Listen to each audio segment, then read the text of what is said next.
좀 뭔가 안 잡혀 있어요. 자, 그러면 여기 한번 봐봐요. 자, 밑에다가 이렇게. 자, 제목을 다시 한번 써봐요. 주택임대차 보호법. 이렇게 써놓고.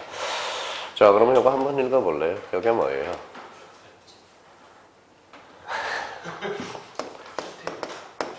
주거야, 주거. 자, 주거. 그러면 여기에서 하나가 나왔어요. 사연인은 주거권이 있어요, 없어요? 있어요. 법인은 있어요, 없어요? 없어요. 그거는 법인은 원칙상 인정이 안 됩니다. 우리가 뭐 SH공사는 인정이 되는 거죠. 특수목적법인은 A지만 원칙은 이렇게 잡아놓고. 자, 그러면 주택임대차보호법 누굴 보호하기 위해서 나오죠? 임차인을 보호하기 위해서 나옵니다. 그걸 뭐라 그래? 자, 임차인 보호. 임차인을 보호한다. 그걸 뭐라 그래? 백면적 강행 규정이라고 부릅니다. 자, 그러면 이제 불러봐요. 임차인을 보호하기 위해서 첫 번째 뭐예요? 뭐라고 써놨어요? 대항력. 그렇죠, 대항력. 이게 지금 틀이 안 잡혀 있다는 겁니다. 두 번째는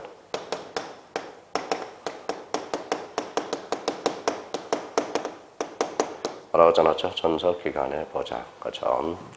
세 번째는 뭘까요? 보증금 회수입니다. 보증금 회수. 보증금 회수는 두 개가 있죠. 뭐가 있어요? 우선 변제권과 최우선 변제권. 최우선 변제권이 뭐예요? 최우선 변제권이 이게 소액 보증금이죠. 소액 보증금. 보증금. 또 뭐가 있죠? 자, 뭐가 있어요? 또 다 까먹었다. 임차권 등기명.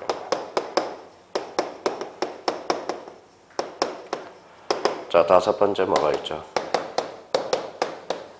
자, 임차권은 뭐에서만 소멸하죠? 경매에 의한 임차권의 소멸.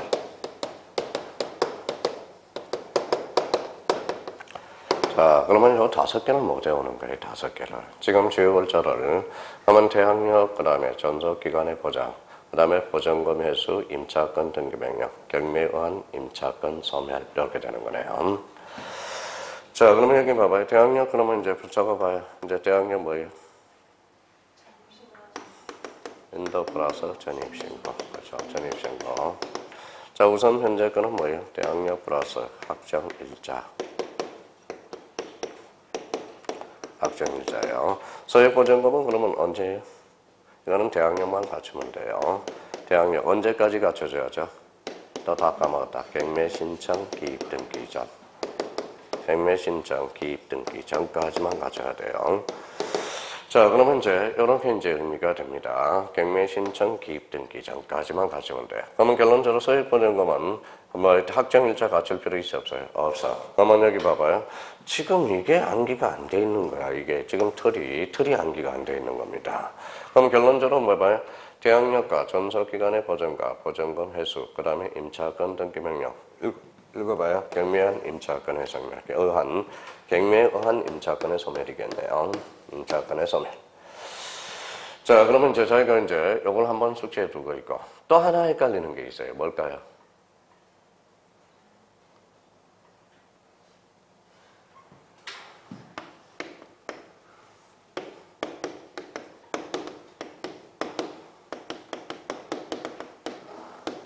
자, 임차권의 승계와 관련돼서, 그렇죠? 두 개로 나눠져요.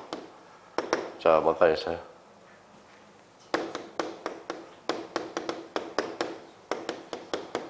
상속권자. 상속권자가 없느니 있느니? 없는 경우는 어떻게 돼요? 이거는 읽어봐요. 사실은 배우자. 그렇죠. 상속권자가 없는 경우. 누가 인재예요? 사실은 배우자. 그렇죠. 있는 경우. 자, 동거하지 않은 경우, 동거한 경우, 이렇게 되는 거죠. 자, 그러면 동거한 경우는, 동거하지 않는 경우는, 동거를 왜 안 해요? 동거를 왜 안 해요? 사이가 안 좋으니까. 사실은 배우자와 이천. 그래서 이천입니다. 사이. 그래서. 이거는 누가 하죠? 상속권자가, 상속인이 단독 성조합니다. 이거 동거하는 경우죠. 이거는 상속인이 단독 소유. 단독 상속됩니다. 자, 이렇게 이제 잡아야 되겠네요. 자, 그러면 여기에서 뭐 불만이 있을 수 있어요, 없어요? 임차권 승계. 몇 개월에 이의 제기해야 돼요? 몇 월 달? 1월 달. 그래서 1월에 이의 제기. 반대 의사 표시하면 승계되지 않습니다. 몇 월? 1월. 그러니까 거진 보면 이건 봐봐요. 무슨 신청이에요? 이의 신청. 이의 신청 통상 법에서는 다 뭐예요? 1개월이라는 거야. 1개월. 1개월이라는 겁니다. 지금 여기에 이제 틀이 안 잡힌 거야. 그래서 지금 여기에서 이제 요걸 틀을 잡아놓고 이제 들어가는 거하고 안 들어가는 거하고 차이가 엄청나게 차이가 나타난다고. 그러면 여기에서 봐봐요. 자, 그러면 여기 봐요. 중국어는 자유있는 적용이 있어, 없어? 있어. 법인은 X죠. 법인은 직접으로 안 돼요. 읽어봐요. 대항력. 대항력은 읽어봐요. 인도 플러스 전입신고. 전입신고가 뭔데? 주민등록이야. 주민등록.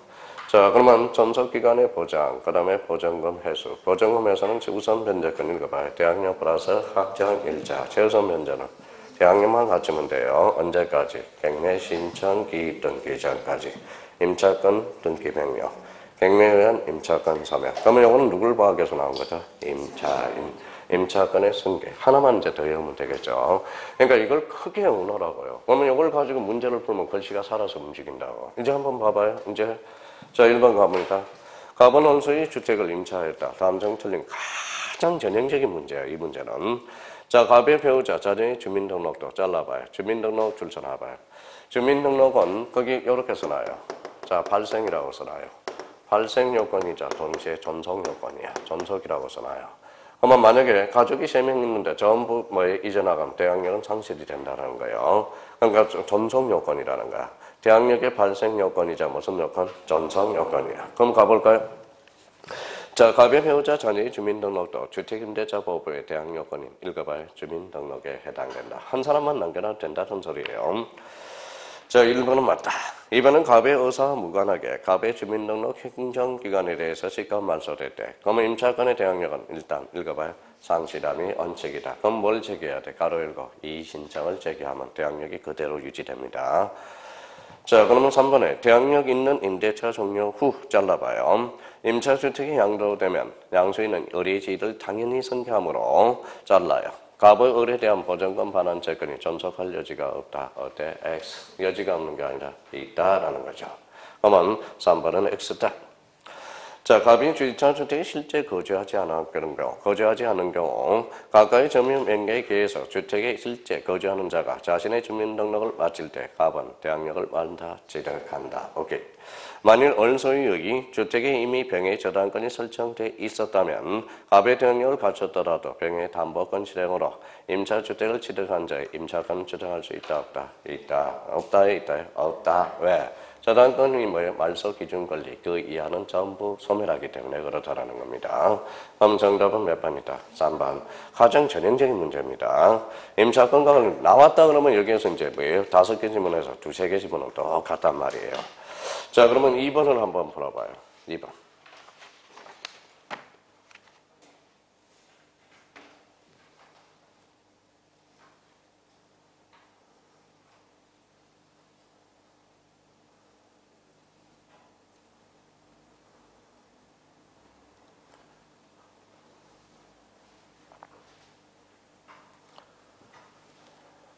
정답은 1번이잖아.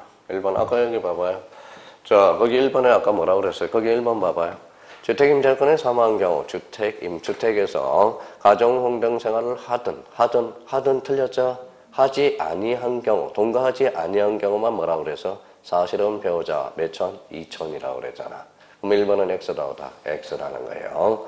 1번이 거기에서 틀렸고요. 자, 그 다음에 이제 거기 한번 봅시다. 이번에 주택 임대차가 복식적으로 경신된 경우 임차는 경신된 임대차 전속기간 읽어요. 2년 동그라미. 상임법은 몇 년이죠? 1년이죠. 임차권 등기 명령에 의해서 요거 행간편잖아요.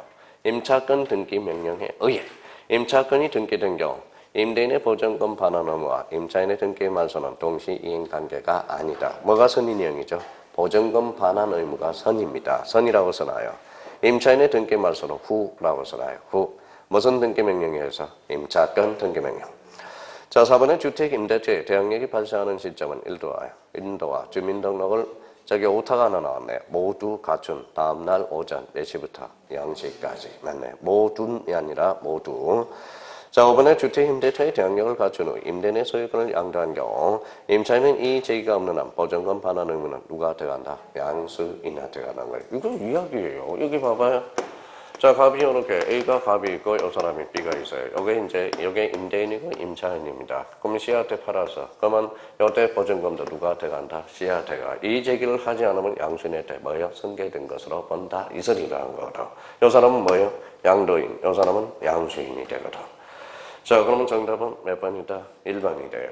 그러니까 지금 출제되는 문제 형태 보면 주임법은 이 두 가지 형태로 지금 출제되고 있다는 걸 확인할 수가 있어요. 근데 하나 더 적어놔요. 자, 서울은 얼마예요? 서울은 얼마? 옆에다 써놔. 서 해가지고 1억 써놔요. 1억. 가미력 제공력은 8천입니다. 광역시는 얼마? 6천. 기타 지역은 5천이에요. 5천. 다시 서울은 얼마? 1억. 그 다음에 가미력 제공력 8천. 기타는 자, 광역시는 얼마? 6천. 기타는 5천. 자, 그러면 소액보증금을 3으로 나눠봐요. 3으로. 1억을 3으로 나눠봐요. 3으로 나눠봐요. 오버할 정도로. 3,400. 그렇죠. 3으로 나누면 3,400입니다. 그러면 8천을 3으로 나눠봐요. 3, 2, 6, 3, 7, 21. 2,700. 자, 광역시는 6천이죠. 3으로 나눠봐요. 2천. 자, 기타는 5천이죠. 5천을 3으로 나눠봐요. 3, 1은 3, 3, 7에 21. 얼마다? 1,700. 그러니까 소액보증금 따로 외울 필요가 없어. 무슨 말씀인지 아시겠죠? 다시 서울은 얼마? 1억원입니다. 자, 보호대상 범위가 1억원. 자, 가미력 제공력은 8천. 가미력 제공력은 광역시는 얼마? 6천. 세종시? 6천이야. 거기 자, 광역시 옆에다 세종시도 하나 써놔요. 세종시가 옛날에 기타 지역에 있다가 작년에 개장돼서 튀어 올라갔습니다. 기타는 얼마? 5천. 다시 해보자고. 서울은 1억. 가미력제 8천. 광역 6천. 세종 원주 6천. 자, 기타는 원주는 5천. 그죠? 나누면 자, 1억은 얼마? 3,400. 그러니까 1억 8천, 6천, 5천만 외우면 된다는 겁니다. 자, 1억은 3,400. 8천은 2,700. 3으로 나누면 6천은 2천. 그러면 기타 지역은 5천. 얼마다? 1,700. 그래서 그게 바로 소액보증금이 됩니다. 그럼 봐봐요. 그러면 이게 없어, 이제 여기에다가 이제 판례만 몇 개 접하면 된다라는 겁니다. 그러면 여기에 대해서 지금 그러니까 주택임대차보호법이 왜 헷갈리느냐? 바로 이것 때문에 헷갈리는 거야. 이것 때문에. 그러니까 이걸 딱 잡아서 요 두 문제로 해서 샘플로 해서 계속적으로 요거 두 문제를 반복하라고요. 문제 많이 풀 필요 없어. 오히려 문제 풀면 가요불급이야. 그래서 요걸 두 문제로 해서 샘플로 계속적으로 잡아달라는 거 부탁드리고요. 이번에 상임법입니다. 상임법. 상가 건물 임대차 보호법. 그러면 거기 밑에다 여백을 하나 써봐요. 일부러 여백을 두 문제씩 딱딱 해서 적어놨습니다. 자, 상가 임대차 보호법. 상가 건물. 다시 한번 써봐요. 상가 건물 임대차 보호법이네요. 자, 뭐라고 써놔서 읽어봐요. 상가를 툭 치면 뭐가 튀어나와요? 아까 주택을 튀어넣으니까 뭐가 나와요? 주거가 나왔죠. 상가를 툭 치면.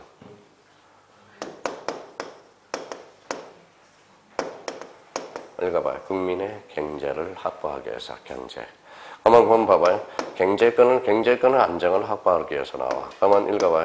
자연인도 경제생활을 해야 안 해요? 하죠. 법인도 해야 안 해요? 하죠. 그래서 주상가 임대차 보호법은 뭐예요? 읽어봐요. 법인도 적용이고 자연인도 적용이다. 아까 주택임대차 보호법 누구만? 자연인만. 그죠? 한번 봐봐요. 그러면 상가 건물 임대차 보호법은 누굴 보호하게 나온다? 바로 경제의 안정을 확보하기 위해서 그렇거든. 그러면 자연인도 경제생활하고 법인도 경제생활을 하거든. 그러면 상가 건물 임대차 보호법은 누구도 적용이 있다? 자연인, 법인 모두 적용이 있다라는 거 다시 한번 잡고요. 자, 그러면 이제 여기에 대해서 그러면 또 하나 이제 잡아둘 게 있어요. 거기에다 써놔요. 자, 여기에다 또 하나 써놓고 상가 임대차 보호법하고 주택 임대차 보호법의 차이점이 하나 있어. 월차임 산정액이 있어. 자, 월차임 산정이라고 써놔요. 월차임 산정. 안정입니다. 요걸 하나 숙제해놔야 돼. 자, 그러면 서울은 얼마? 서울은 4억 원. 4억 원. 적어요.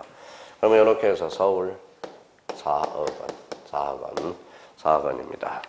자, 가미력 제공력은 얼마다? 3억. 가미력 제공력은.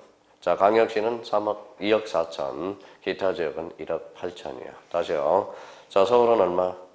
4천. 가미력 제공력 3억. 광역시 2억 4천. 기타는 1억 8천. 원주는 1억 8천. 자, 그러면 여기 한번 생각해 봅시다. 이게 악법이야, 이게 악법. 자, 그러면 서울은 4억, 그 다음에 이제 가미력 제공력, 그 다음에 광역, 그 다음에 기타. 다시 한번 불러요. 이건 얼마? 4억, 요거 3억, 요거는 2억 4천, 요거는 1억 8천이래. 요걸 좀 암기를 해놔야 됩니다. 그러면 여기 봐봐요. 이게 왜 악법인지 한번 봐봐요. 서울은 얼마예요? 4억, 고정은 2억입니다. 2억에 월차임이 210이에요. 그러면 얼마 적용이 있는지 한번 볼까요? 여기에다 100을 곱해봐요. 그럼 얼마죠? 2억 천이죠. 더하니까 얼마죠? 4억 천이죠. 여기 몇 억이야? 4억. 오바돼서 안 돼서? 됐어. 그때는 상가 건물 임대차 보호에 적용이 없다라는 거야. 이게 그래서 이게 악법이야. 이게 악법. 악법이에요. 그러면 여기 봐봐요. 만약에 이제 요번에 다 합격할 거 아니에요. 다 합격할 거 아니야. 근데 여기 봐봐요. 사무실을 1억을 받고, 자, 보증금을 뭐야? 81만 원을 받네. 81만 원을 받아서요. 100 곱해봐요. 8,100이죠. 또 해봐요. 1억 8,100이죠. 그러면 요거는 적용이 없다라는 거야. 아까 기타 지역은 아까 얼마예요? 1억 8천이니까. 그래서 요게 이제 월차임 산정이 있다라는 게 주택임대차보호법하고 차이점이 나요. 이게 없애버려야 돼. 이걸 없애야 뭐라는 게, 이것 때문에 뭐예요? 악법이야. 이게 때문에 악법이라는 겁니다. 자, 그러면 이제 한번 가볼까요? 1번.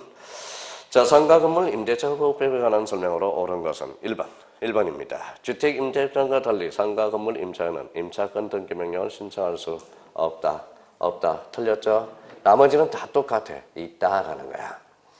자, 그러면 기간에 정함이 없는 상가 건물의 임대차 기간은 1년으로 본다. 어때? 맞죠? 정답은 몇 번? 2번입니다.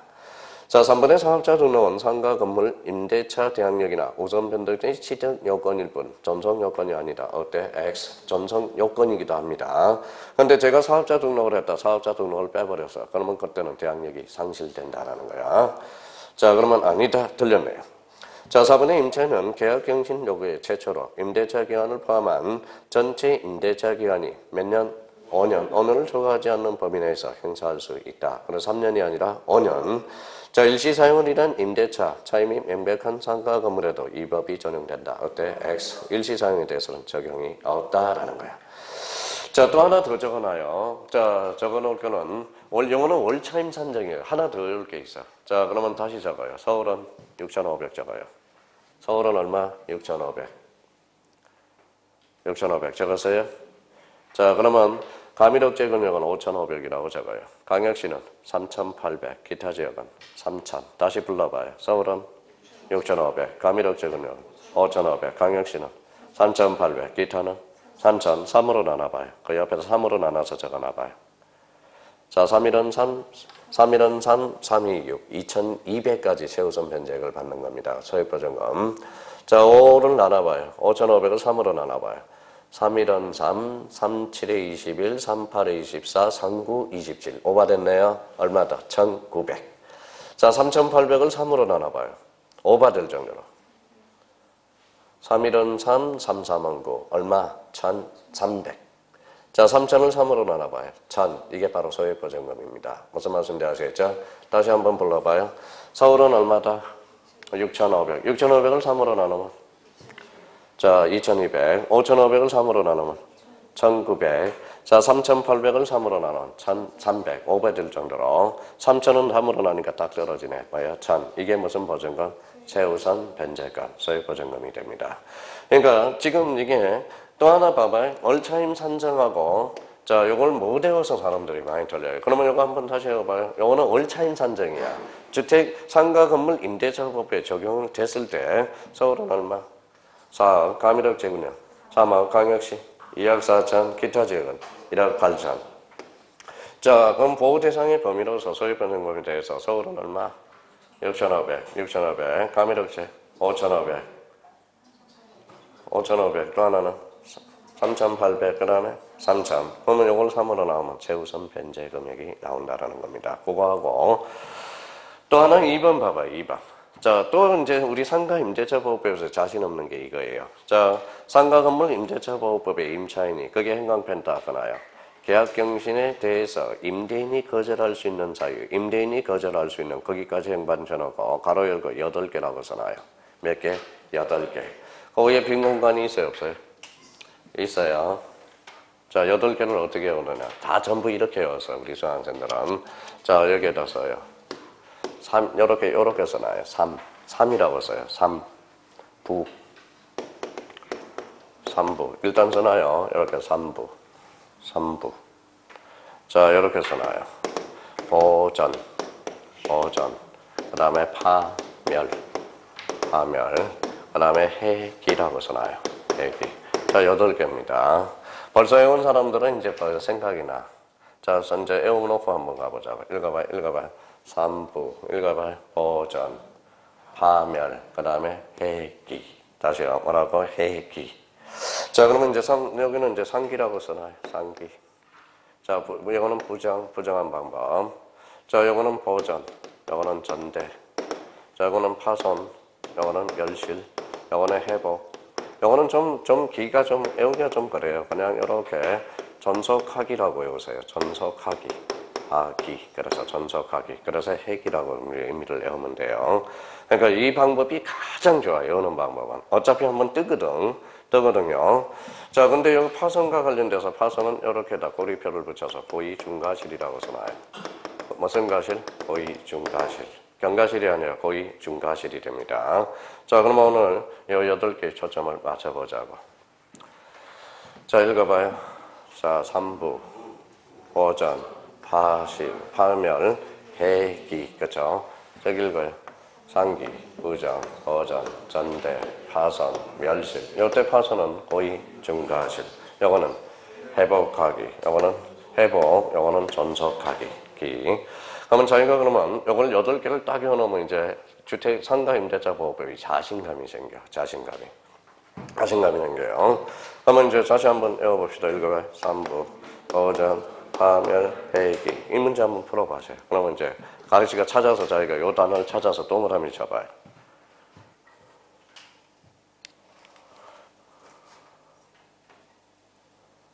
자, 1번은 뭐가 보이죠? 파손이 보이잖아. 파손 보이죠? 앞에 경과실이 중과실. 정답은 1번이네요. 2번은 뭐가 어디가 보여요? 전대에서 전자 보이죠? 3번은 뭐가 보여요? 상계에서 3이 보입니다. 4번은 뭐가 보여요? 멸. 그러면 저기 5번에 뭐가 보여요? 점유 회복. 그래서 해 보이죠? 그렇게 푸는 게 가장 좋아. 우리 수강생들은 요것만 나오면 땡 잡은 거예요. 외워진 사람은. 자, 그러면 다시 한번 우리가 숙제합니다. 여기 한번 읽어봐요. 3부, 보전, 파멸, 해기. 읽어요. 상기, 부정, 보전, 전대, 그 다음에 파선, 멸실. 이때 파선은 뭐예요? 고의중과실이에요. 이거는 회복, 기능, 전속하기. 그러니까 이것만 찾아서 동그라미를 딱 쳐면 포인트 어떤 문제도 다 풀어낼 수가 있어요. 경신거절과 관련돼서 다시 한번 잡아두시고요. 그러면 다시 이제 여기 봐봐요. 월차임 산정. 그러니까 지금 상임법이 자신이 없는 이유는 요거하고 월차임 산정하고 아까 임대차보험, 주택임대차보호법 보호범위 거기에 우선 변제권의 한기가 안 돼. 권리금이야 그거는 뭐 쉽게 풀 수가 있어요. 여기는 몇 억원, 4억원, 여기는 3억원, 여기는 2억 8천, 여기는 2억 4천, 여기는 1억 8천이죠. 자, 월차임 산정과 관련돼서 요게 배워놓고 보호범위는 서울은 6,500. 강의력제거는 5,500. 자, 그 다음에 강역시 3,800. 자, 기타 3,000. 3으로 나누면 정상적으로 외워져요. 한번 읽어봐요. 3부, 보전, 파멸, 회기. 이제 8개 완전 자신감이 생깁니다. 그러면 여기에 대해서 다시 한번 잡아봐요. 상기, 부정, 보전, 전대, 파손, 멸실, 회복, 전속하기. 여기에 대해서는 고의중과실. 그러면 주임법은 이제 상임법은 틀리면 안 됩니다. 그래서 여기에서 이제 문제풀이 가서 권리금만 하나 더 추가하면 돼. 권리금과 관련돼서. 그러면 어느 정도 이제 마무리가 다 되는 겁니다. 일단 상임법도 한 문제가 나와요. 그러니까 그걸 토대로 해서 자꾸 암기 좀 해주라고. 자, 이번에는 뭡니까? 자, 가등기 담보에 관한 법률 여기 나오네요. 자, 가등기 담보와 관련돼서는 자, 거기 밑에 공간이 있어요, 없어요? 있어요. 가등기 담보 또 한번 접근 한번 해봅시다. 자, 가등기 담보는 왜 헷갈리느냐? 여기에 대해서. 자, 일단은 요건 한번 써놔요. 자, A입니다. 자, 채권자입니다. 자, B가 채무자입니다. 매력은 1억 원입니다. 자, 채권자가 채무자한테 1억을 꺼줬어요. 근데 세상 공짜가 있어, 없어? 없어요. 집을 하나 채주면서, 집 한 채를 주면서 뭐라는 거예요? 이렇게. A가 B한테, 뭐야? 너 명의를 넘겨놔라. 명의를 넘겨놓는 겁니다. 그러면 여기, 그러면 명의를 명의를 양도하면 뭐가 될까요? 요 사람 읽어봐요. 양도인. 요 사람은 양수인. 공통점은 그래서 이게 양도담보라고 그래. 점유는 누가 하고 있죠? 자, B가 점유하고 있습니다. 계속적으로 점유는 하고 있는 겁니다. 그러면 요거의 위에는 뭐라고 그래요? 자, 양도담보 설정 전에는 요 앞에를 뭐라고 그래? 선순위 보호자고, 요거는 후순위 권리자라고 그럽니다. 그래서 선후 이렇게 이걸 따져놔야 돼. 자, 그러면 이렇게 요걸 기점으로 해서, 그러면 양도담보가 설정되기 전에 요 앞에 있는, 요걸 기준으로 해서 요 앞에 있는 건 선순위 권리자, 요 뒤에 있는 것을 뭐라고 그래? 후순위 권리자라고 그래. 무슨 권리자? 후순위 권리자. 자, 그러면 이제 바꿔주기만 하면 돼요. 자, 여기에다 뭘 걸죠? 여기에다 뭘 걸죠? 가등기를 걸어서, 그게 담보 가등기야. 그러면 이름이 바뀌어야 되겠죠. 요거는 가등기 설정자, 담보 가등기 설정자가 되고, 요 사람은 담보 가등기 건자가 되는 거야. 무슨 말씀인지 아시겠죠? 요걸 우리가 딱 잡아놔야 돼. 요걸 잡지를 못하니까 가등기 담보가 지금 흔들리고 있다라는 겁니다. 흔들리고 있다라는 거. 자, 그러면 요걸 이제 딱 적어놔요. 적어놓고. 자, 적어놓고, 거기 2번 문제 한번 봐봐요. 2번 문제. 자, 2번 문제가 아니라 3번 문제를 일단 봐봐요. 자, 3번 문제 찾았어요? 자, 3번 문제다가 요거 하나 써놔요. 자, 첫 번째. 가등기 담보의 적용 범위를 적용을 하나 써놔요. 이거 공식이 있어. 자, 써요. 목적물 시가라고 써놔요. 목적물 시가. 써놨어요?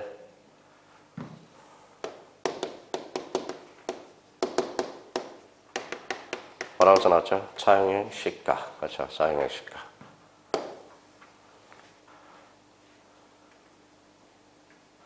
됐어요? 자, 목적물 시가가 커야 돼? 차용액 시가가 커야 돼? 그러면 첫 번째 걸리네요.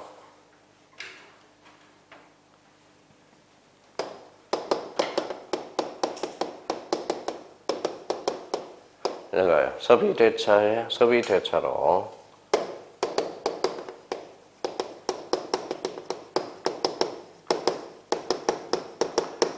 자, 소비대차로 채권이 발생할 것.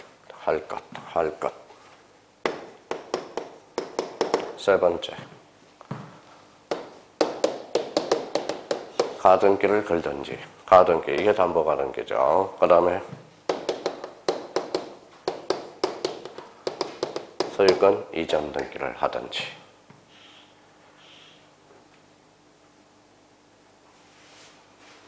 됐어요? 자, 그럼 한번 저희가 이걸 외워서 공식을 외워놓고 문제 3번을 풀 수 있도록 한번 노력해보자.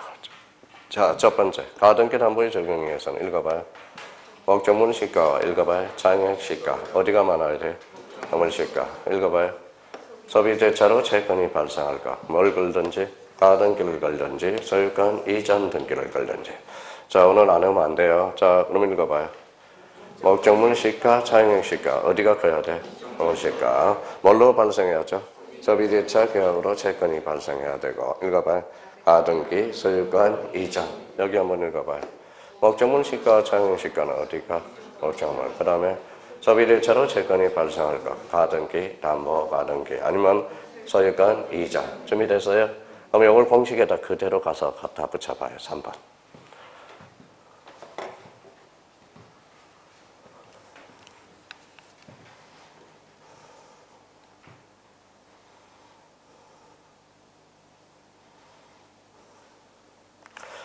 외우지 말고 그걸 요 공식을 3개를 갖다 붙여보라고.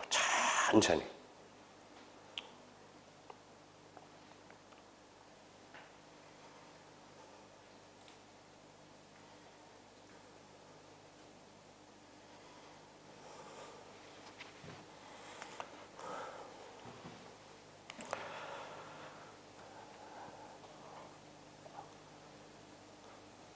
됐어요? 어영부영 풀지 말고 공식 갖다 붙이는 연습해요. 자, 첫 번째. 자, 목적물 시가가 커요? 차용액 시가가 커? 목적물 시가가 커죠. 뭐까지 했어? 가등기까지 했네. 정답은 1번 거죠. 자, 1번은 2번은 1억 원의 토지 매매 대금의 지급담보 줄쳐놔요. 토지 매매 대금의 지급담보. 이거는 소비 대차가 아니죠. 그러면 적용이 있다 없다? 없다. 자, 이 3번은 1천만 원을 차용하면서 2천만 원 사용해 고려청자. 줄쳐놓으세요. 고려청자를 치면 고려청자를 두 자로 얹으면 동산. 그래서 동산은 등기가 안 되거든. 동산은 등기가 안 되니까 가등기 담보의 적용이 없다라는 거예요. 그러니까 그렇게 문제를 좀 풀어봐. 외워서 문제를 풀 게 아니라 고려청자는 동산이거든. 자, 4번은 그러면 목적물의 시가가 커요? 차용액 시가가 커요? 차용액 시가. 그럼 적용이 없다. 그러면 5번도 마찬가지죠. 그러면 4번도 5번도 마찬가지. 그러면 5번은 어떻게 돼요? 적용이 없다라는 거. 자, 차용액 시가가 크죠? 그러면 정답은 몇 번이다? 1번. 제대로 풀어놔봐, 문제 자체를. 자, 그러면 여기 한번 봐봐요. 자, 앞으로 가등기도 한번 적용. 이제 요건 적용 범위 외웠어요? 읽어봐요. 목적물 시가, 차용액 시가. 어디가 커야 돼? 요거 커야죠. 요거는 소비대차 계약으로 뭐요? 자, 채권이 발생할까? 세 번째는 가등기 아니면 소유권 이전. 이제 제대로 됐네요. 제발 실력으로 풀어봐. 그냥 답을 찍어서 풀지 말고 좀 제발 좀. 그러면 가등기 담보의 적용 요 3가지 요건을 한번 기억해서. 그러니까 많이 풀 필요 없다니까. 오늘 민사특별법은 요걸 틀을 잡아 놓으라고요. 요 틀을 잡는 게 중요하니까. 다시 그러면 1번으로 이제 와서 이제 한번 같이 한번 문제를 풀어보자. 자, 가등기 담보에 관한 설명으로 틀린 것은 찾았네요. 가등기 담보권자는 자, 그러면 여기 봐봐요. 여기 이제 가등기 담보권자는 그러면 A야 B야? A자잖아. A. 요 단어는 뭐야? 담보 설정자고 요는 건자가 되잖아. 그러면 가등기 담보권자는 일정한 요건에 소유권 취득 줄쳐놔봐요. 소유권을 취득. 소유권을 취득은 요건 사적 실행이라고 그래. 사적 실행.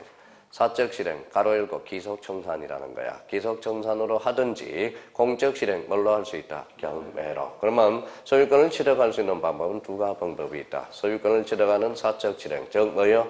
기속 청산과 경매 실행으로 공적 실행으로 할 수 있어요. 그러면 경매 밑에다가 써놔요. 경매가 들어가면 저당권과 동일한 효과가 있다. 똑같다라는 거. 그러니까 봐봐요. 그냥 공부다운 공부를 좀 해보라고 같이 이렇게. 그러면 결론적으로 이 사람이 그러면 소유권을 취득할 수 있는 방법은 2가지가 있네. 몰라요? 이 사람이 짓죠. 자, 그러면 여기가 몇억 원이야? 1억 원이죠. 여기 몇억 원이야? 3억 원. 이쪽이 크죠. 그러면 이때는 가등기 담보에 적용이 있죠. 그러니까 네가 사적 실행하기 전에 너는 1억만 먹고 몇 억을 돌려줘? 2억을 돌려줘라. 이게 사적 실행이라는 거예요. 이때 무슨 청산이다? 기속 청산이야. 기속 청산은 일단 그러면 첫 번째 뭐 해야 돼? 절차는 통지를 해야 돼. 통지. 그 다음에 뭐 해야 돼? 청산을 해야 돼. 청산은 몇 개월을 거쳐? 2개월. 청산이 몇 자야? 2자. 2개월. 그렇죠. 청산은 2자라는 거예요. 자, 그러면 2번입니다. 자, 계약자가 나름대로 평가한 청산금 상위 객관적인 청산금 평가계 미달 동그라미. 자, 미달되더라도 여기 봐봐. 미달하더라도 그러면 이 사람한테 구제할 방법은 제1통지가 있고 2통지가 있어. 그러면 1통지는 누구한테 해줄까요? 요 사람 채무자. 또 뭐가 있다? 물상보증인. 또 하나는 제3취득자. 2통지는 후순위 권리자. 이렇게 하게 되는 거야. 그러면 결론적으로 한번 볼까요? 미달하더라도 그러면 봐봐요. 여기 몇 억이에요? 자, 여기가 만약에 1억 5천이야. 1억 5천이고 여기가 1억 6천이냐. 합치니까 얼마야? 1억 천이 미달하죠. 그래도 A가 B한테 뭐 해야 돼? 통지해줘야 돼. 미달하더라도 뭐 해준다? 통지해준다. 그래서 미달 통지. 그렇죠. 자, 3번입니다. 청산금을 실행통지 당시 목적 부동산의 가액에서 잘라요. 그 시점에 목적 부동산에 존재한 모든 틀렸다. 모든 피담보 채권을 공제한 차익이다. X예요. 그러면 거기 피담보 채권에다 행강펜 쳐놔요. 피담보채권. 요때 피담보채권은 밑에다가 채권자 플러스 선순위권자라고 써놔요. 선순위권자입니다. 그러면 지금 자 청산금 실행통지란 거는 목적물, 목적부동산 가액 빼기 피담보채권. 피담보채권은 누구도 있다? 자 채권자 플러스 선순위권자. 요 금액이 바로 공제한 차익이라는 거예요. 그러면 후순위 권리자는 포함되지 않습니다. 않습니다. 제대로 문제를 그러면 정답은 몇 번? 3번이야. 자 4번에 가등기 주된 목적에 매매대금 확보에 있고 잘라요.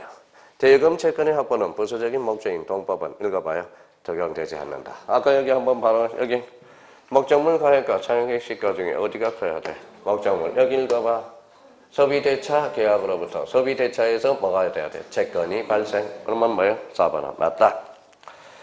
그 다음에 가등기 담보권자가 담보권 실행 전, 동그라미. 실행 전에 그의 권리를 보존하기 위해서 채무자의 제3자에 대한 선순위 담보 채무를 대입한 자여 발생한 구상권도 가등기 담보계약에서 담보되는 것이 뭐다? 원칙이다. 오케이. 가등기 담보의 전형적인 문제입니다. 전형적인 문제예요. 그래서 이걸 딱 가등기 담보는 무조건 나오는 거야. 무조건 나오는 거예요. 가등기 담보는 한 문제는. 그러니까 좀 이 문제를 토대로 해서 제대로 알고 풀라고요. 자, 그러면 2번을 한번 풀어볼래요? 2번은 이제 본인이 한번 풀어봐요. 실행통지, 행강편 쳐놓고. 자, 실행통지.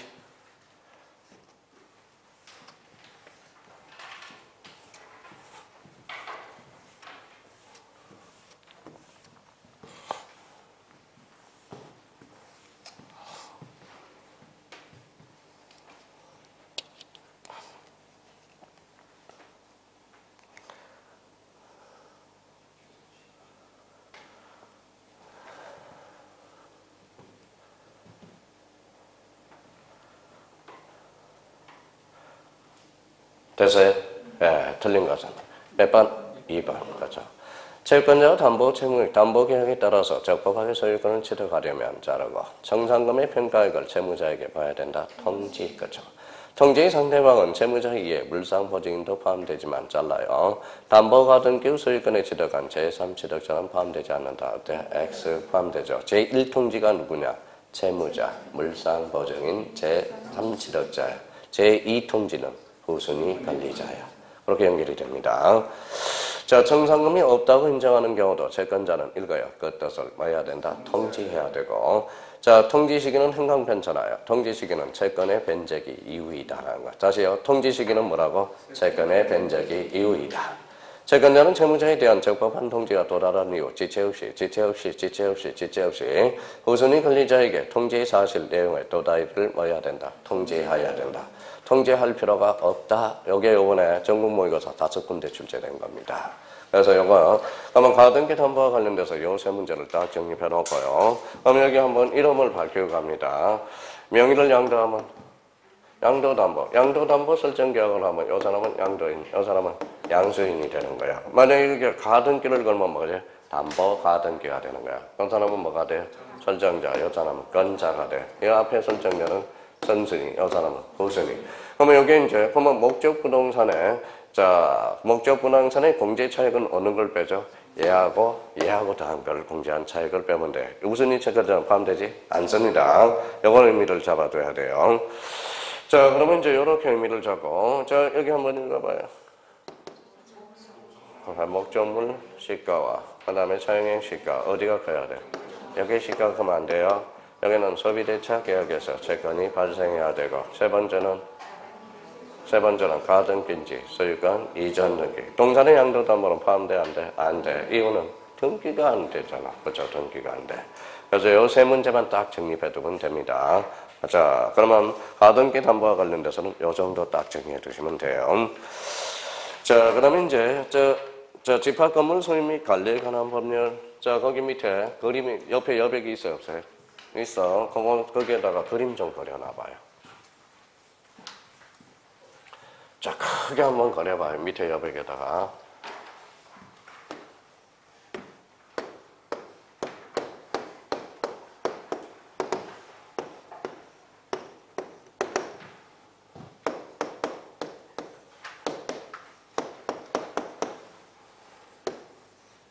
이렇게 그려봐요. 우리 아파트 평면 구조를 한번 그려본 겁니다. 자, 한 채가 있다고 생각해보자. 한 동만 있다고 생각하고 간단하게. 자, 한동만 있다고 그려보고 생각해 봅시다. 몇 사람이 살아요? 많이 안 살지. 몇 사람이야? 10사람이야. 그럼 몇 사람 그릴까요? 그림 그려, 사람. 1명, 2명, 3명, 4명, 5명, 6명, 7명, 8명, 9명, 10명. 이렇게 이제 그려놔봐요. 다 끝났어, 집합건물. 끝. 진짜로 끝났어요? 예, 끝났어요. 자, 이제부터 썼어요? 이제부터 준비해요. 자, 여기 읽어봐요. 전유 부분 써요. 1 전유 부분. 자, 여기 복도죠, 복도. 요 복도가 뭐예요? 공용 부분. 2 공용 부분. 읽어봐요. 돼지. 그래서 돼지. 자, 읽어봐요. 읽어봐. 그런데 10사람 그러지 말고 갈리단이라고 읽어봐. 갈리단. 다 여러분 갈리단의 대표 선수가 갈리인이네. 갈리인. 얘네들 맨날 싸울 수가 있어. 그래서 갈리위원회를 둡니다. 갈리위원회를. 그러면 갈리위원회를 두어야 된다. 어때? X 둘 수 있다. 이렇게 나와야 되게. 두어야 된다. 이러면 틀려요. 둘 수 있다지. 자, 7번. 아파트가 낡았어. 아파트가 나가서. 그러면 요거 갈리단, 갈리위원회는 무슨 기준이 있어야 되겠죠. 그러게 바로 규약이라는 거예요. 그러면 얘네들이 해체 모여 합니다. 그래서 집회가 되는 거네. 집회. 아파트가 오래될 수 있어 없어? 어디서? 부셔버려. 그래서 읽어봐요. 재건축이네. 그러면 약간 흠이 나서 그래서 복구. 한번 보고. 자, 집합건물의 양식 다 외웠습니다. 이게 구조야. 그래서 구조. 나왔네요. 그러면 집합건물 등기는 크게 나눈다면 9장으로 나눌 수 있다는 거야. 9장. 자, 9장으로 나올 수 있어요. 자, 그러면 읽어봐요. 무슨 부분? 전유 부분. 읽어봐요. 공용 부분. 공용 부분은 두 가지가 있죠. 읽어봐요. 읽어봐요. 구조상 공용 부분. 읽어봐요. 규약상 공용 부분. 이게 바로 규약상 공용 부분이죠. 이게 뭘까요? 관리사무소. 이거는 노인정. 이거는 어린이 놀이터가 됩니다. 어린이 놀이터. 자, 그러면 여기는 돼지. 그러면 여기 봐봐요. 그러면 여기, 요거 건물에, 여기 돼지라고 그랬죠. 여기도 돼지죠. 여기 돼지예요. 요것도 돼지잖아. 근데 여기는 돼지 위에 건물이 있어, 없어? 있어. 요걸 법정 돼지라고 그래. 요거는 돼지 위에 건물이 있어, 없어? 없어. 아파트 건물이 없잖아. 이걸 그래서 규약상 돼지라고 그래. 그러면 돼지에는 두 종류가 있네. 법정 돼지와 규약상 돼지. 자, 그러면 요 사람이 뭐야? A가 요 A라는 사람이 요 돼지를 사용할 수 있는 거다니 뭐예요? 이게 돼지 사용권이야. 무슨 사용권? 돼지 사용권이야. 무슨 사용권? 돼지 사용권이야. 그러면 봐봐요. 그러면 요 사람이 A가 건물을 처분해서 요 돼지 사용권에도 뭐다 분리 처분할 수 있어 없어? 없어. 그걸 가지는 게 돼지권이라고 그러는 거야. 무슨 건? 돼지권. 그렇죠? 용어들이 그냥 툭툭툭툭툭 튀어나오네요. 튀어나온다. 자, 그러면 여기 봐봐요. 그러면 건물에다 저당권 설정 등기하면 돼지 사용권에도 미친다, 안 미친다? 미친다. 그게 저번에 민법 선생님이 그 이야기 하대요. 우리 오전에 강의 들었을 때. 한번 더 봐봐요. 그러면 여기에 대해서 이제 한번 봐봐요. 무슨 부분? 전유 부분. 읽어봐요. 공용 부분. 돼지. 읽어봐요. 관리다. 관리다는 10인이면 무조건 당연 설립입니다. 자, 관리위원회는 뭐다? 무조건 두어야 되는 것은 아니야. 둘 수 있다. 둔다예요. 자, 규약과 관련돼서 규약상 공용 부분의 변경은 몇 분의 3이다? 4분의 3. 근데 5분의 4는 두 개 정도 외워둬야 돼. 재건축 계리 몇 분의 4다? 5분의 4다. 그러면 이 관리인이 뭐예요? 관리인이 뭐예요? 관리소장이라고 생각해봐. 관리소장이 우리 집 내부 관리하대? 요거 관리해? 요걸 관리해? 그러면 관리는 뭐만 관리하죠? 요 공용 부분들만 관리하잖아. 그렇잖아요. 그러면 여기에서 의미를 그래서 자꾸 들어가는 거예요. 그럼 나머지는 어떻게 해줄 수가 없어. 본인들이 이제 건물에 따라서 문제를 많이 풀어봐요. 제가 해줄 수 있는 건, 민법 교수님이 해줄 수 있는 것은 여기까지밖에 없다라는 거야. 그러니까 여기밖에 없다는 거예요. 자, 그러면 읽어봐요. 무슨 부분? 전유 부분, 공용 부분, 돼지, 관리단, 관리인, 관리위원회, 규약, 집회, 재건축, 복구. 자, 그러면 이제 봐봐요. 다 잡았네. 자, 그러면 저거 집합 건물 전문을 읽을 때 읽어봐요. 돼지, 관리단, 관리인, 관리위원회, 규약, 집회. 집회도 두 가지가 있죠. 정기관리단 지표와 임시관리단 지표. 임시관리단 지표는 몇 분이에요? 5분의 1. 5분의 1. 전부 소수 임시총회는 5분의 1입니다. 그러니까 10명 중에 몇 명이? 2명이 하는 거예요. 소수 사원들을 보호해주기 위해서. 몇 분의 1이다? 5분의 1. 재건축, 복구. 자, 그러면 이걸 토대로 해서 문제를 감으로 찍어나가도 충분히 문제를 풀어나갈 수 있어요. 그럼 1번에 가볼까요? 1번 한번 풀어봐요. 그러면. 벌써 센스 있는 사람은 벌써 뭐가 정답인지 안다고.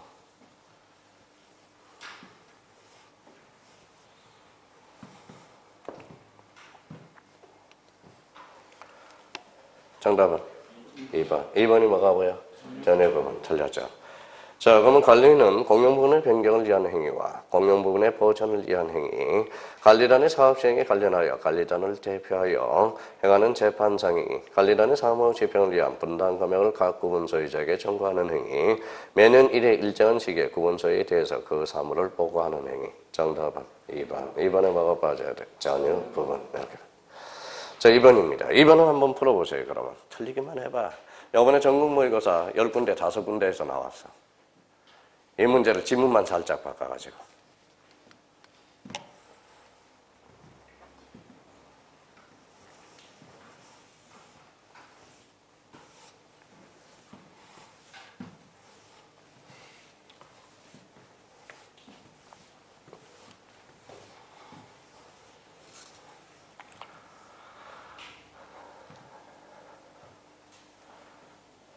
됐죠?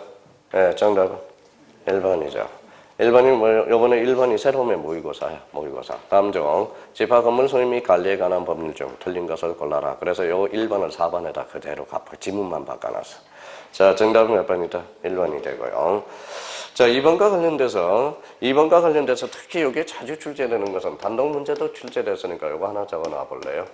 요거는 꼭 자주 출제되니까 요건 하나 암기 좀 해놓자. 가로 열고 이렇게 써놔요. 자, 공용 부분의 변경이라고 써놓고 요거 이렇게 줄을 쳐놔요. 그리고 이렇게 잘라요. 그래서 여기 하나, 둘, 셋, 넷, 4의 변경 몇 분의 3? 4분의 3. 요거 자주 출제되니까 공용 부분의 변경 요거는 하나 작성해 놓고요. 자, 공용 부분의 변경 몇 분의 3이다? 4분의 3. 또 나중에 이렇게 하는 사람이 있어요. 공용 부분 변경 그래서 4분의 2 약분해서 2분의 1. 그러기만 해봐. 공용 부분이 뭐야? 변경. 그런 사람이 있더라고요. 그러면 3번 가봐요. 자, 재건축 계리, 형광펜쳐놔요. 재건축 계리. 재건축 계리는 우리 꼭 하나 외워놔야 돼. 재건축 계리, 줄쳐놔요. 형광펜 3번 지문에서. 재건축, 동그라미 3번 지문 있죠. 자, 재건축 계리가 법정 정속 중 미달로 무효인 경우. 그러면 재건축 계리는 몇 분의 3이냐? 5분의 4라고 하나 써놔요. 5분의 4. 5분의 4. 제일 큰 겁니다. 자, 그러면 재건축 계리 5분의 4 법정 정속수로 미달아 무효인 경우는 구분 소유자의 매도 청구권을 읽어봐요. 발생하지 않는다. 정답은 몇 번? 정답은 아까 1번. 나머지는 뭐 읽어보시면 됩니다. 그 정도 의미만 잡아주시면 돼요.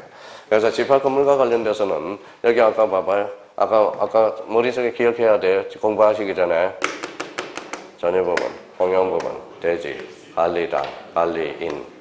관리위원회. 뭐, 이렇게 무의식 그냥 그거는 규약, 집회, 재건축 및 보고. 그럼 어느 집에 가셔서 거기 이제 뭐예요? 기본서란지 읽으면 머리에 팍팍 박혀버려요. 이게 끝나면 이게 나오고, 이게 끝나면 이게 나온다라는 거 확인해 둘 필요가 있어요.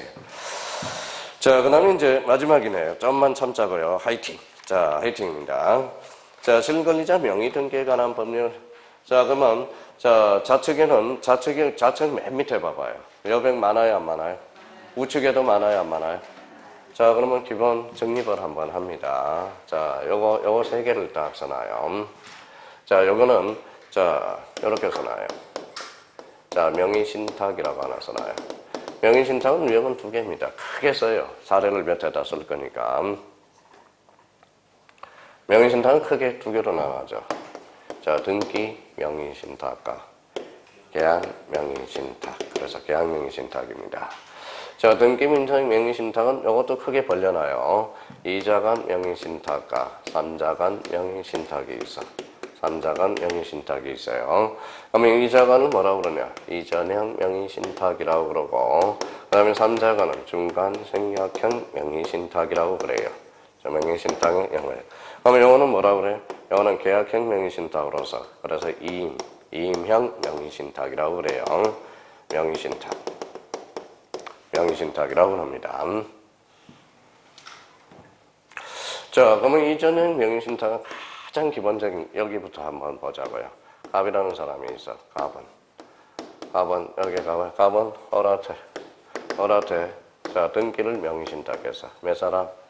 두 사람. 그래서 이걸 뭐라 그래? 이자간 명의신탁. 요 사람은 수탁자 신탁자. 요 사람은 수탁자가 되죠. 자, 기본적인 거 여기서부터죠. 그러면 요 사람은 그러면 대내적이에요, 대외적이에요? 대내적 관계에서 소유권자고, 자, A와 각각 거래 관계에서는 대내적 관계. 요 사람은 등기가 되어 있으니까 대외적 관계의 소유권자가 돼. 여기서부터 이제 출발합니다. 대외적 관계. 자, 그럼 지금 갑이 누구한테 넘겨줬어요? 어라한테. 그럼 명의가 이전됐다. 읽어봐요. 이전엔 명의신탁이야. 무슨 말씀인지 아시겠죠? 자, 기본 갑니다. 자, 항상 잡을 때 여기 옆에다 하나 써놔요. 첫 번째. 명의신탁 약정은 무효. 약정은 무효입니다. 약정은 무효야. 명의신탁 약정은 무조건 무효입니다. 자, 두 번째는. 자, 그러면 물건 변동도 무효가 됩니다. 자, 다시요. 약정은 무효. 물건 변동도 무효. 그렇죠. 무효. 그러면 일단 등기는 누구한테 왔죠? B한테 왔죠. 그러면 원래는 뭐예요? 그러면 우리 명의신탁은 불법이 아니에요. 아니잖아. 명의 빌려준다 해서 불법 원인급여는 적용이 없죠. 그러면 갑은 어라한테 말소 등기를 요구할 수 있어 없어? 있어. 말소 등기를 요구할 수 있습니다. 그러니까 말소 등기를 요구할 수 있고, 즉 부당이득 반환 청구권도 행사할 수 있겠죠. 근데 갑이 그러면 어라한테 내 명의 돌려달라 할 수 있어 없어? 있어. 여기에서 뭐가 하나 탄생한다? 진정 명의 회복 등기가 탄생하게 되는 겁니다. 진정 명의 회복 등기가 탄생할 수 있다. 말소 등기를 거칠 수 없이 직접 다이렉트를 등기를 해줄 수 있다. 이게 뭐예요? 진정 명의 회복 등기입니다. 그러면 이때는 그러면 물청이야, 채청이야? 물청. 그럼 시효로 소멸한다, 안 한다? 안 한다. 물권적 정권은 절대적으로 소멸하지 않습니다. 시효로 소멸하지 않습니다. 이게 물청이니까 그래. 물청이니까 시효로 그렇게 연결될 거라는 걸 미리 예측하고 있으라는 겁니다. 그러면 여기 이제 다시 읽어봐요. 약정은 무효입니다. 물권 변동도 무효. 진정명 회복 등기에서 갑이 청구할 수 있다 없다? 있다. 이 사람은 그러면 수탁자는 타주점유, 자주점유. 타주점유. 항상 타주점유를 깔고 있으라고. 무슨 점유? 타주점유라는 거. 타주점유. 자, 네 번째입니다. 작년에 출제된 거죠. 그러면 어리 제3자한테 팔았어요. 제3자는 선의하게 불문하고 소유권을 뭐한다? 지득한다. 이게 포맷이야. 제발 좀 요거 정도는 이전의 명의신탁에서 기본을 깔고 가야 된다라는 겁니다. 제발 좀 깔아야 돼. 자, 그러면 여기 한번 봐봐요. 몇 사람이야? 이제부터 출발하고 한번 시작. 그냥 본능적으로 나와야 돼. 이 사람은 신탁자, 이 사람은 수탁자. 수탁자는 자주점유. 그러면 이 사람이 10년 등기했다 해서 소유권을 취득할 수 있어 없어? 없어. 우리 취득시효는 뭐 해야 돼? 자주점유해야 돼. 그렇게 빠질 거라는 걸 예측하고 있어야 된다는 겁니다. 그러면 이 사람은 대내외적. 이 사람은 대내적 관계야. 그러면 이 사람은 이제 뭐야? 등기, 이자간, 이전의 명의신탁이야. 그러면 읽어봐요. 약정도 무효, 물권 변동도 무효. 읽어봐요. 진정 명의 회복도 가능하다라는 겁니다.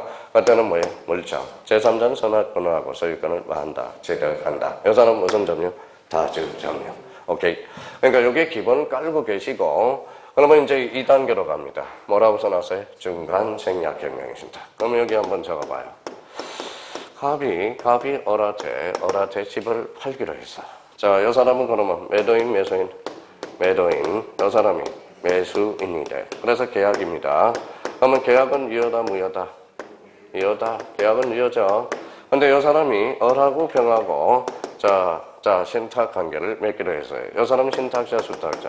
신탁자. 이 사람은 수탁자. 근데 이 신탁자가 약정을 했어. 명의신탁 약정을 해서 내가 계약을 할 테니까 너는 등기 좀 받아줘. 등기 이렇게 받았습니다. 뭐라고? 등기입니다. 여기 등기야. 그쵸? 등기. 자, 원래는 등기가 어떻게 가야 돼? 여기서 갔다가 이렇게 가야 되잖아. 근데 우리 뭐야? 이렇게 등기를 해주라고 그래서 다이렉트 빠졌죠? 일종의 무슨 생략 등기? 중간 생략 등기 일종이라는 거야. 그래서 이게 중간 생략형 명의신탁이 되는 겁니다. 그러면 여기서 이제 그러면 여기 한번 읽어봐요. 약정도 무효. 약정도 무효라고 그랬잖아 아까. 약정은 무효. 물건 변동도 무효. 그러면 요 집이 어디로 가? 가밭에 가죠. 그러면 요 집은 누구 거야? 가 거라는 걸 조심해야 됩니다. 명의신탁 약정도 무효고 물건 변동도 무효가 되기 때문에. 근데 여기서 조심할 게 있어. 자, 그러면 여기 봐봐요. 근데 원래는 갑하고 갑하고 병은 계약 당사자잖아. 을하고 병은 계약 당사자가 아니죠. 그러면 직접 다이렉트를 대의해서 자 직접 등기를 말소 신청할 수 있어 없어? 없어. 이때는 무슨 신청이 나온다? 대의가 나오는 거야 이제 대의. 이번에 모의고사가 나온 거죠. 무슨 신청해야 돼? 대의. 그러니까 을은 병한테 직접 할 수 없고 갑을 대의해서 뭐다 이렇게 말소 등기를 요구할 수 있는 거야. 뭐가 나온다? 대의라는 단어가 나옵니다. 대의라는 게 나와요. 대의라는 게.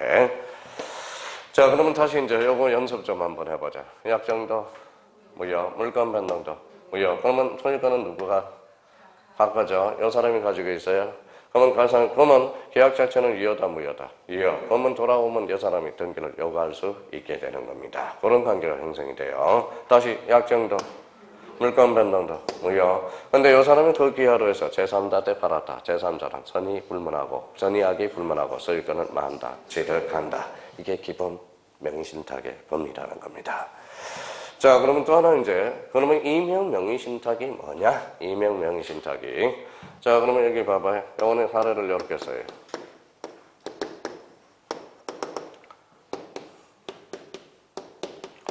자, 병입니다. 자, 요 사람이 신탁자예요, 수탁자예요? 자, 신탁자. 요 사람이 수탁자가 돼. 그래서 요 사람들이 약정을 합니다. 명의신탁을 약정을 해요. 내가 자, 돈 다 줄 테니까 네가 가서 봐봐요. 뭐로 하다? 계약도 하고 등기도 다 해라. 그래서 읽어봐요. 계약형 명의신탁이 되는 거야. 무슨 신탁? 계약형 명의신탁. 그러니까 누구를 약정하는 거예요? 요 사람이 그러면 요 C라는 신탁자는 뒤에 숨어 있다라는 거예요. 숨어 있을 수도 있고 나타날 수도 있다라는 겁니다. 이걸 조심해야 돼. 그러면 이제 여기서 이제 다시 한번 보죠. 약정 무효입니다. 약정은 무효예요. 물건 변동도 무효가 돼. 근데 여기서 이제 조심할 게 있어. 자, 그러면 갑하고 병의 관계를 보셔야 돼요. 자, 출발합니다. 이 사람이 갑이 병이 숨어있다는 걸 알았어. 몰랐어. 선의악이야. 선입니다. 그때는 이 계약 자체가 유효야. 맞아요. 유효가 됩니다. 그러면 이때는 그러면 소유권을 누가 가지고 있죠? 을이 가지고 있다는 거야. 그러면 지금 을이 누가 가지고 있어요? 을이 가지고 있죠. 그러면 이 사람이 직접 다이렉트 말소 등기를 요구할 수 있다 없다? 있다라는 거죠. 할 수 있어요? 근데 감당은 해야 돼. 명의신탁으로 처벌은 감수를 해야 된다라는 겁니다. 요번에는 여기 봐봐요. 이 사람이 알고 있었어. 숨어 있다는 것은. 그러면 이 사람은 계약이 뭐가 돼? 무효가 되는 거야. 무효. 그러면 이때는 그러면 소유권을 누가 가지죠? 갑이 갖는 거야. 이 관계를 우리가 성사가 돼야 돼요. 근데 그 기하로 을이 뭐예요? 제3자 정한테 팔아서 제3자랑 만약에 선의악이 불문하고 소유권을 어떻다? 취득한다. 이게 바로 뭐예요? 바로 계약형 명의신탁의 본질론이야. 근데 지금 우리 형님들이 헷갈리는 게 이때 선의하고요, 이때 선의하기하고 자꾸 헷갈리니까 계약명의신탁이 흔들리기 시작하는 겁니다. 자, 이때 헷갈리면 안 돼요. 이때 선의하고 이때 선의하기는 달라요. 자, 이거는 제3자의 선의하기야. 이때는 갑이 병이 숨어 있는 걸 알고 있느냐 모르고 있느냐에 따라서 달라요. 그러면 선이다, 몰랐다. 그러면 계약 자체는 유효. 그러면 얘가 소유권을 가지는 거야. 근데 만약에 매매권은 이 사람은 매도인이고 이 사람은 뭐가 돼? 매수인 관계에 성립되기 때문에 이 사람이 알고 있다. 악이야 선이야? 악이. 그럼 계약 자체가 뭐가 된다? 무효가 된다. 그럼 시험 나오면 뭐가 출제된다? 중간생략형. 요게 출제되는 거야. 요 두 개가 출제되는 거야. 그래서 명의신탁이 지금 요거하고 요 두 개가 지금 계속적으로 출제되고 있어요. 그럼 어민겁을 한번 하고 저랑 1번을 하고 나머지 세 문제랑 각자 풀고 한번 풀어보자고요. 자, 그러면 1번 봐봐요. 자, 빨리 이름을 바꿔봐요. 각각 친구 사이인 갑을 간의 명의신탁 약정에 따라서 수탁자 을이 매수인 병 소유로부터 갑 토지를 매입하고 을 명의로 이전 등기를 하였다. 여기까지 잘라서. 요거는 요 둘 중에 어디야? 요거야.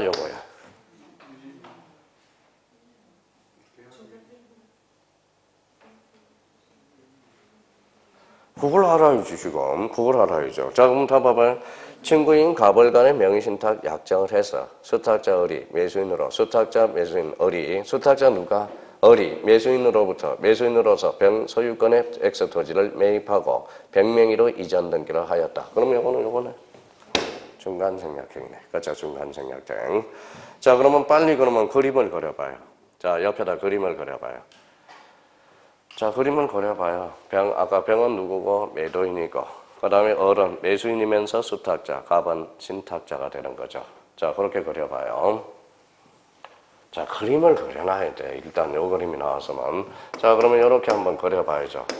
자, 병은 뭐예요? 매도인이야, 매수인이야? 매도인. 그렇죠? 자, 그러면 거기 밑에 뭐가 있죠? 을은 뭐가 돼요? 수탁자예요, 신탁자예요? 아닌가요? 이명이네요, 이명. 그러면 이명이니까 이 사람이 그러면 수탁자고 이 사람이 매수인이네.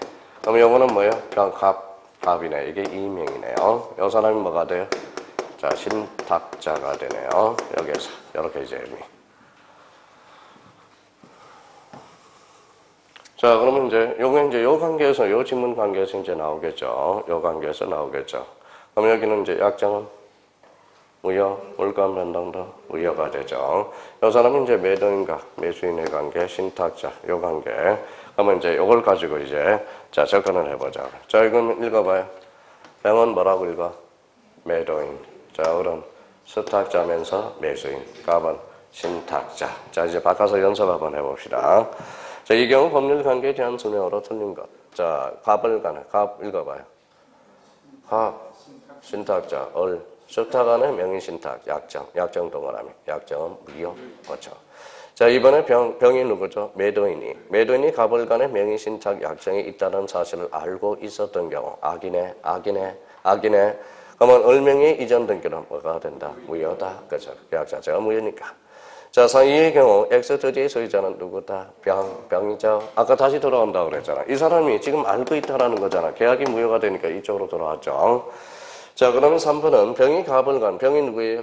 매도인이 갑, 신탁자, 을, 수탁자, 명의 신탁자의 약정은 사실 몰랐대. 그러면 선이 돼. 그러면 을명의 등기가 무효로 되지 않는다. 오케이. 을이 누군데? 신탁자, 수탁자인가요? 수탁자 토지를 제3자에게 처분한 경우, 전이 선인 경우에 하나여 틀렸다. 선의의 하나에서 틀렸죠. 뭐야? 선의, 악이 불문하고 소유권을 지적한다. 이게 바로 이명 명의신탁의 대표적인 사례 케이스입니다. 그러니까 요걸 계속 연습을 하라고요. 요거는 이제 요거 하나 꼭 좀 자꾸 반복해서 문제를 풀어놔야 돼요. 그러면 2번 한번 풀어봐요. 2번.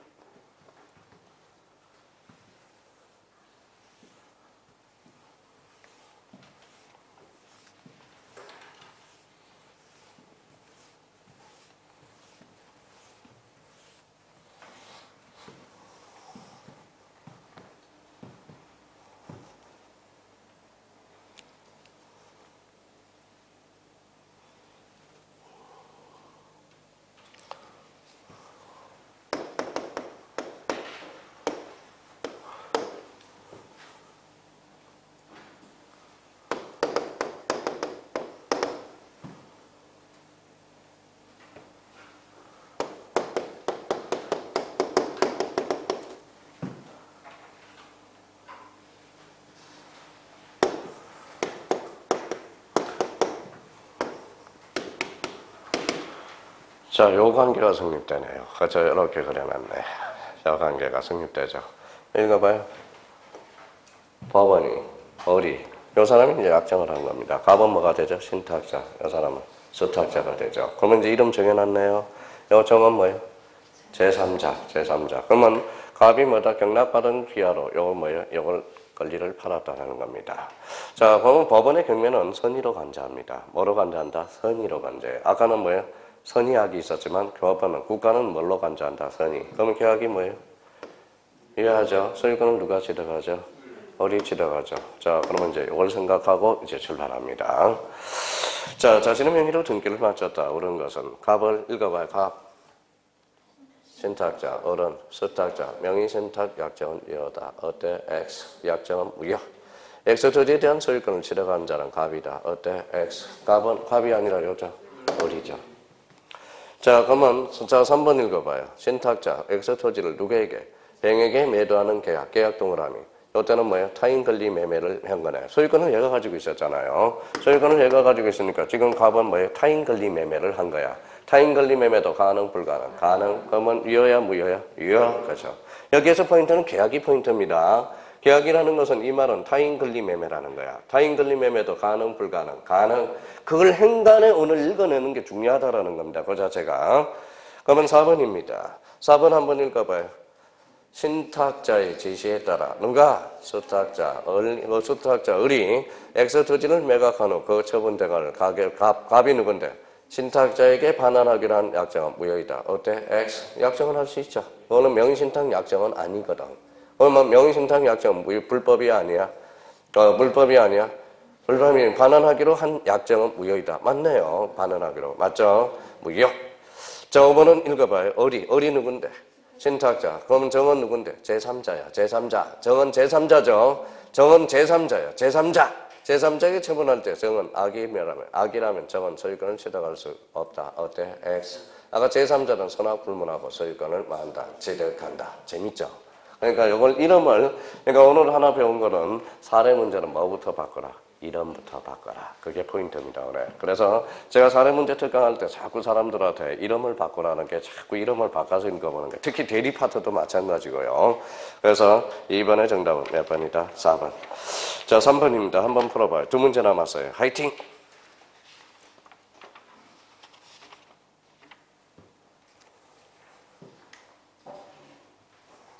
자, 이름을 빨리 정해봐요. 문제 풀기 전에 누가 신탁자고 누가 수탁자고 그 관계를 빨리 정해놔요. 그러면 다 끝난 거야.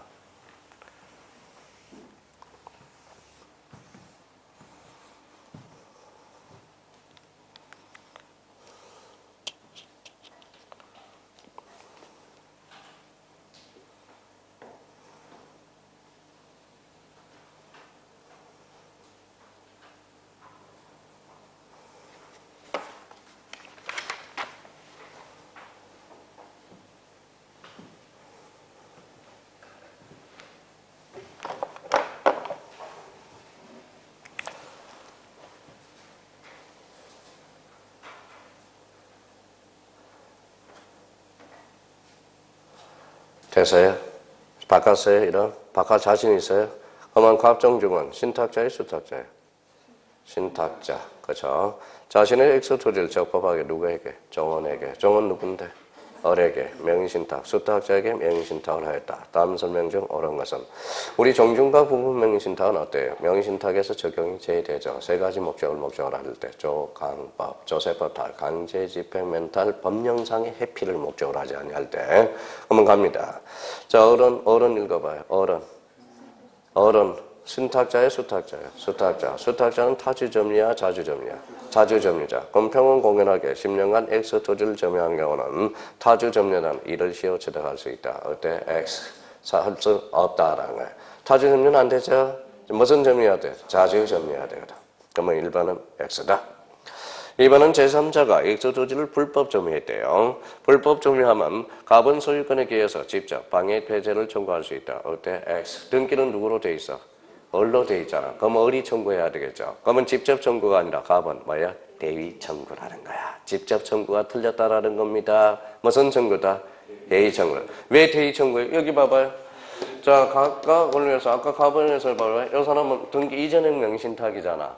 그러면 이 사람은 대내적 관계잖아. 대내적 관계는 지금 등기가 누가 돼 있어? 얘로 돼 있잖아. 그러니까 얘가 소유권에 기해서 청구할 수 있는 거지. 얘가 직접 청구할 수는 없어. 그럼 누구 걸 대위 행사해야 돼? 을 걸. 그래서 직접 청구가 아니라 대위 청구라는 거야. 자, 3번입니다. 갑이 누구죠? 신탁자가 명의신탁 해지를 언유로 하고 소유권에 기해서 을에게 행사한 등기 청구권은 잘라봐요. 이게 진정명의 회복 등기 청구권이거든. 진정명의 회복 등기는 물청. 그럼 소멸시효의 대상이 걸리지 않는다. 아, 맞다, 틀리다, 맞다. 아, 그렇구나. 그러니까 이게 무슨 등기? 진정명의회복 등기야. 그러면 진정명의회복 등기는 채청, 물청은 소멸시효의 대상이 아니다. 채청은 시효시 걸리죠. 몇 년에 걸려요? 10년. 계속 형사하면 시효에 걸리지 아니할 수도 있다. 이렇게 해서 우리 점유취득세에서 이야기가 되는 겁니다. 자, 그러면 4번입니다. 4번 읽어봐요. 자, 수탁자가 누구에게? 병에게 누군데? 제3자에게 X토지를 매도하여 이전 등기한 경우 병이 악이라면 X토지의 소유권을 취득하지 못한다. 어때? X. 자, 아까 선의악이 불문하고 소유권을 취득하죠. 근데 여기에서 뭐가 하나 숨어 있으면 당해요.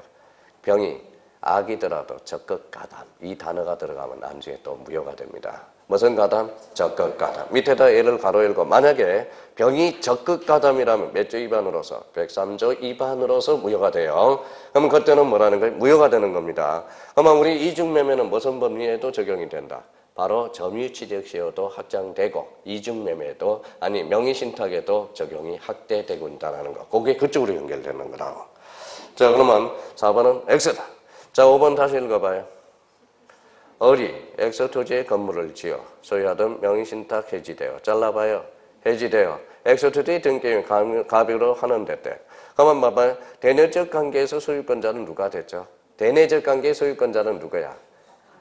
아이고 여기 봐봐요. 아까 뭐라고 그랬어요? 대내적 관계의 소유권자는 갑, 대내적 관계는 을이 되죠. 그러면 결론적으로 요 속에는 뭐예요? 건물하고 소유자, 건물하고 토지하고 동일 소유자가 아니라는 거야. 그렇죠? 그러면 동일 소유자가 아니라는 거예요. 그러면 대내적 관계의 소유권자는 누가 되기 때문에 그렇다? 신탁자가 되기 때문에. 그러면 토지와 건물은 동일해? 동일하지 않아? 동일하지 않아. 그러면 간섭법상의 법성상은 취득한다. 어때? X를 취득할 수 없다라는 거야. 자, 그러면 오늘부터 자 이해됐으면 명의신탁에는 뭐가 없다? 법정지상권이 없다. 다시 명의신탁에는 뭐가 없다? 법정지상권이 없다. 다시 명의신탁에는 뭐가 없다? 법정지상권이 없다. 이렇게 자꾸 숙제하라고 이제. 왜냐하면 대내적 관계, 대의적 관계, 소유권자가 달라지기 때문에 명의신탁에는 법정지상권이 없다. 법정지상권은 언제 발생한다? 바보 같아. 토지와 건물이 동일 소유자로부터 정하는. 그러면 정답은 몇 번? 3번. 알면 재밌다는 거예요. 그러니까 답을 외우지 말고 요 네 문제만 딱 풀어놓으면 돼. 네 문제만 풀어놓으면 돼요. 자, 그러면 4번 한번 풀어봐요. 오늘 마지막 문제. 유정의 미를 한번 걷어봅시다. 이제 다 틀렸더라도 요거는 맞고 가자고.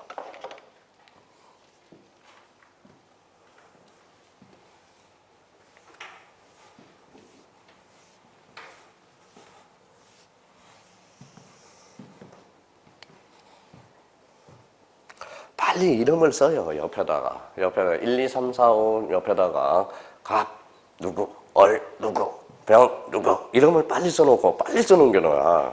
지문 옆에다 갑 1, 2, 3, 4, 5, 6 여기 지문 앞에다가 갑 누구, 얼 누구 이렇게.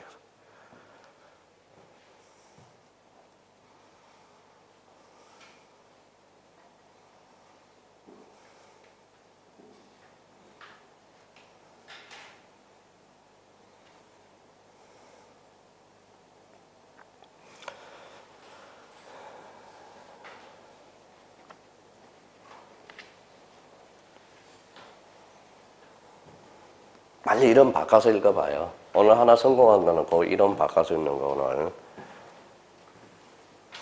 천천히 한번 읽어봐요.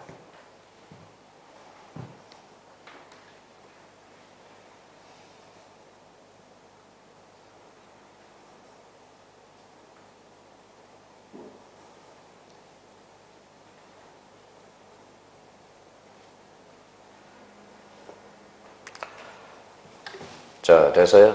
자, 그럼 여기서 신탁자는 누구죠? 갑, 수탁자는 얼, 병은 매도인, 얼은 매수인. 그렇죠. 이렇게 되는 거네요. 자, 출발합니다. 1번 읽어봐요. 신탁자, X 건물을 매수한 후 자신에게 등기 이전 없이 곧바로 누구에게 수탁자에게 소유권을 이전한 경우 병은 여전히 갑에 대해서 소유권 이전 의무를 부담한다. 맞아요, 틀려요? 맞죠. 이게 무슨 생략 등기? 중간 생략형이네. 자, 2번은 3번은 2번으로 갑니다. 자, 읽어봐요. 신탁자, 수탁자, 누구? 신탁자 허락 없이 누구에게? 제3자에게 X 건물을 신탁하여 재건축 사업을 진행한 경우 잘라봐요. 그러면 여기에서 대내적 관계의 소유권자는 누가 될까요? 을이 되잖아. 그러면 이때는 유효다, 무효다? 유효죠. 유효하죠. 특별한 사정이 없는 한 갑은 명의신탁 약정의 무효로 이로 A에게 대항하지 못한다. 맞네요. 유효하기 때문에. 아까 제3자가 사업을 할 때는 그대로 유효합니다. 대내적 관계에서 유권자는 누가 되기 때문에 신탁자. 아주 미쳤어요. 맞죠? 수탁자. 그러죠. 자, 그러면 자 3번 갑니다. 자, 읽어봐요. 수탁자, 여기서 의무를 매도한 병이 갑을 간의 약정, 계약명의 신탁 약정에서 선이며 선이라는 게 나왔네. 그 약정은 유효하다. 어때? 자, 선이면 그 약정은 유효다. 틀렸죠? 약정은 무효야. 약정은 뭐다? 무효야. 약정은 뭐라고? 무효야. 계약은 유효하지만 약정은 무효야. 틀리면 안 돼요. 명의신탁 약정은 뭐라고? 무효. 그럼 정답은 3번 이렇게 되네요. 자, 4번 한번 읽어봐요. 수탁자, 여기서 의무를 매도한 제 매도인이 갑을 간의 계약 명의 신탁 약정. 알았대. 알고야 선이, 악이야 선이야. 악이. 그러면 병은 얼명의로 등기를 말소 청구할 수 있다 없다? 있다. 말소 직접 청구할 수 있죠? 무효니까. 자, 그 다음에 갑을 간에 갑 누구예요? 신탁자, 수탁자, 법률상 부부. 부부 나왔다. 이 부부 있다. 부부. 이 법한 목적이 있대 없대? 없대. 그러면 부부는 이때는 뭐예요? 법률상 부부죠? 그러면 결론적으로 여기 봐봐요. 이제 써요. 밑에다가. 정중. 자, 정중. 부부 명의신탁이 있죠? 이 사람은 뭘까를 목적을 하지 않을 때. 조강법. 읽어봐. 조세포탈. 강제집행 면탈. 그 다음에 법령상의 해피 피하는 겁니다. 조세포탈, 강제집행 멘탈, 법령상의 해피를 목적으로 하지 않을 때 이때는 명의신탁의 적용이 없다라는 거야. 읽어봐요. 무슨 목적으로 하지 않을 때? 조세포탈, 강제집행 멘탈, 법령상 해피를 목적으로 하지 않을 때 이때는 적용이 없어요. 근데 이때 부분은 뭘까요? 법률원 배우자, 사실혼 배우자는 적용이 없습니다. 무슨 배우자? 법률원 배우자. 사실혼 배우자는 오늘 하나 배운 거 딱 하나밖에 없어. 아까 주택임대차법에서 동거하지 않고 사이가 나쁘잖아. 동거하지 않으니까 사이가 나빠. 사이. 그래서 사실혼 배우자와 이천간에 승계하게 돼 있다는 겁니다. 그래서 그렇게. 그럼 한번 봐볼까요? 갑을 간의 법률상 부부이고 법률상 부부라는 힌트를 줬어요. 이 법한 목적이 없대. 갑은 명의신탁 약정의 해지를 언유라는. 읽어봐요. 소유권 이전 등기를 청구할 수 있다 없다? 있다. 이때는 뭐예요? 유효하기 때문에 그렇습니다. 그러면 정답은 몇 번이다? 정답은 몇 번? 3번이에요. 그래서 명의신탁과 관련돼서는 한 4문제 정도 풀면 돼요. 계속적으로 지금 요 4문제 안에서 계속적으로 철저되고 있다라는 겁니다. 자, 그래서 오늘 계약법 짧은 시간에 계약법 총론, 강론, 민사특별법 한번 풀어봤어요. 근데 요거는 혹시 모의고사 풀 때 모의고사 다음에 민법 본다. 그러면 이거 한번 훑어보고 딱 보면 그냥 감이 살아나. 이거 그러면 요거는 가지고 계셔요. 그러면 시험장 가서 마지막 갈 때 아침에 가서 싹 한번 훑어보고 들어가면 이게 나왔던 문제들이 계속 나오거든. 그래서 제가 해줄 수 있는 것은 여기까지입니다. 하여튼 자, 그러면 다음 주는 이제 암기하기 코드로 이제 해서 한번 정리해 줄까 생각 중입니다. 제가 정리를 다 해놨거든요. 그러니까 그거 정리해서 한 2주 걸쳐서 한번 빠지지 마시고 그냥 우리 오후 시간에 그냥 열심히 한번 애우고 간다. 한번 생각해 주시면 됩니다. 하여튼 오늘 고생 많았고요. 자, 다음 주 토요일 날 뵙도록 하겠습니다. 감사합니다. 안녕히 계십시오.